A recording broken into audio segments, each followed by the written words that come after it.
I've always been somebody in my coaching work who hasn't necessarily done one thing. And I know that that contradicts what lots of people in this industry talk about, like sell one thing to one person, job's done. That doesn't really suit my personality because I never wanted to have a practice where I talk about the same thing each and every day. I always talk about this. Like, for example, if I had to do this like smear tests all day, I wouldn't be great at it because I'm not qualified. But if I was doing the same thing, 20 appointments per day, it wouldn't work for me. It works brilliantly for some people's personalities, but not for me. But what I've also found is, due to my own experience, my own insight, my own career trajectory up until this point, I know that my skill is that I bear all the things in mind.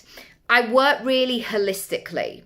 So there are so many formulas out there, such as, if you want to make this amount of money, this is the thing that you need to do. These are the 3 steps that you need to take in order to do that.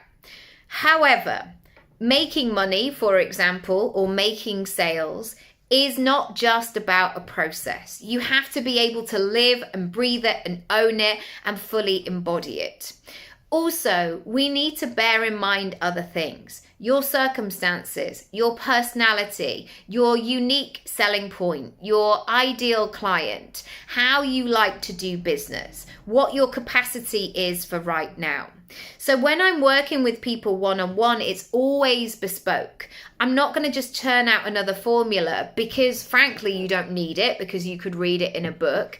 But secondly, it's not going to get you the results that you want if you just follow somebody's formula. I remember hearing this narrative the whole time of just work around your kitchen table and your babies will just sleep under the table. Well, my table at the time was not in my kitchen. It was in my living room. And secondly, my babies did not want to sleep under the table or anywhere else really. They only really wanted to sleep on me. So already I was not setting myself up for success because that formula that worked for that person did not work.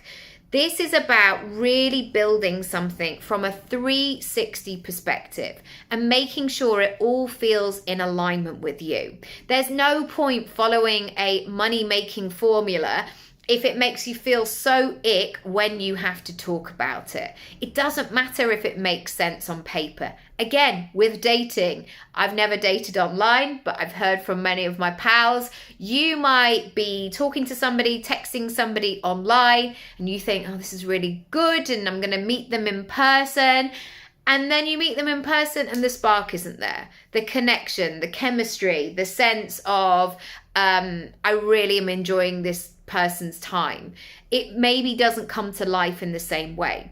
In these busy internet lands, we have to come at it from that point of view where it's fully embodied, it makes sense, and you can go from there. Lots of love. Bye.